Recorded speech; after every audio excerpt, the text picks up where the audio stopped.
guys. So today I'm gonna talk about something not so dramatic.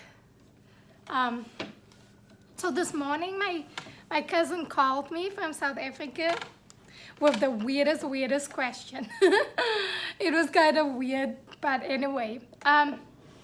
So she asked me if I can tell a little bit about being in a biracial relationship, marriage in my case, because I am married. So she asked me to talk a little bit about being in a biracial relationship. And so I asked her, what do you want me to talk about? She was actually asking for my advice because I guess she's been seeing somebody in South Africa that's white, and both her and her boyfriend are kind of scared to tell their parents about them being in a relationship because both of them feel like their family members will feel like they are betraying their culture. So she asked me if I can give a little bit of advice.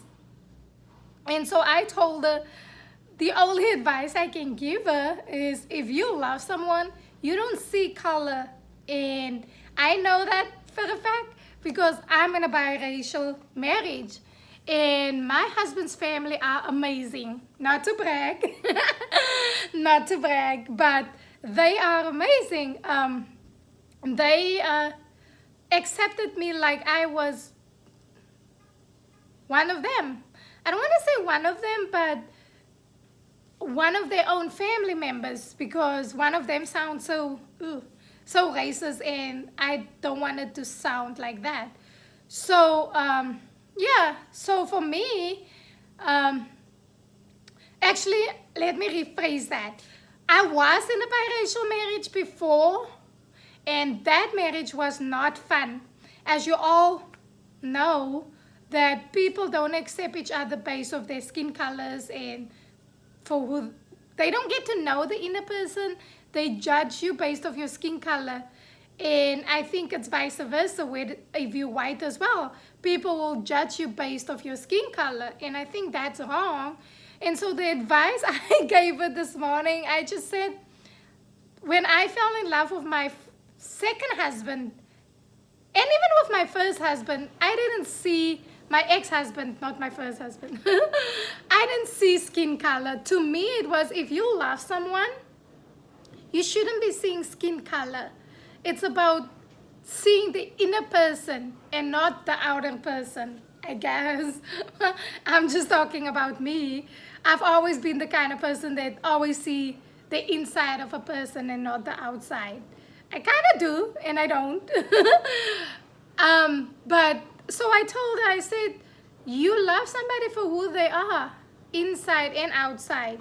You don't go based off, oh, I'm betraying my culture. That's just the nice thing about being in a biracial relationship or marriage. You guys get to feed off each other. You get to feed off each other's cultures. Like I'm teaching my husband to speak Afrikaans. It's hard. It's really hard. But I'm teaching him, and he's a quick learner. Like he can say plus, he can say loslapi, he can say, I'm slowly introducing him to things that's of my culture so he can get me and understand where I'm coming from, and it's vice versa. Like he teach me things from their culture and how they are, and we feed off each other and we learn from each other. So we get to know each other's cultures and learn from each other's cultures, because when you have kids, you kind of have to teach your kids both cultures. It's not just my culture, it's not just his culture, it's both cultures.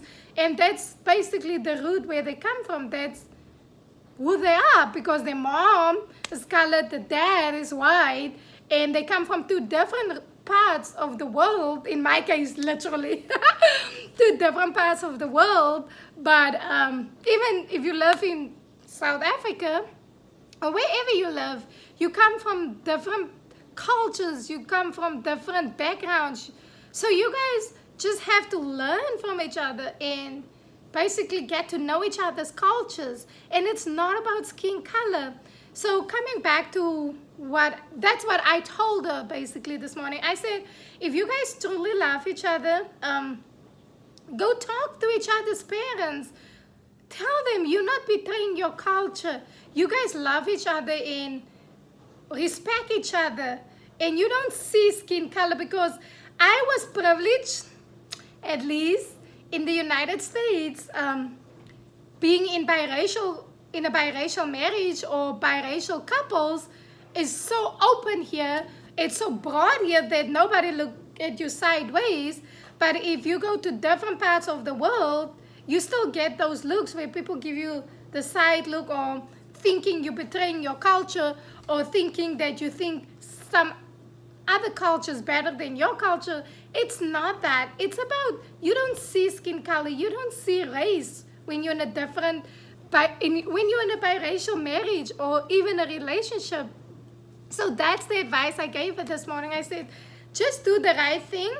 Go talk to his parents. And she said, well, they live in George, and she lives in Utenac, and she doesn't know when's the right time. And I said, the more you guys put it off, it's never going to be the right time.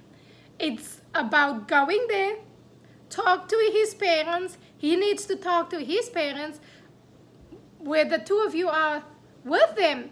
Don't hide each other away, because that's when you're looking for trouble. And vice versa. She needs to tell her mom. She needs to tell her family, actually my family as well. And they are going to accept you guys. If you truly love each other, they will accept you.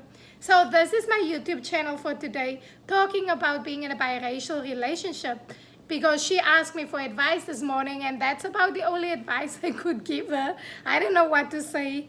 I just said, be yourself. Be who you are. Be true to yourself. And he needs to be true to himself and talk to both your parents. And I'm sure if they love both of you, they will come to a resolution where you guys can kind of get together, talk through things, and just get to experience each other's cultures. It's a beautiful thing, experience each other's cultures. I know that. My husband loves my culture, especially my language. So yeah, that's my YouTube channel for today.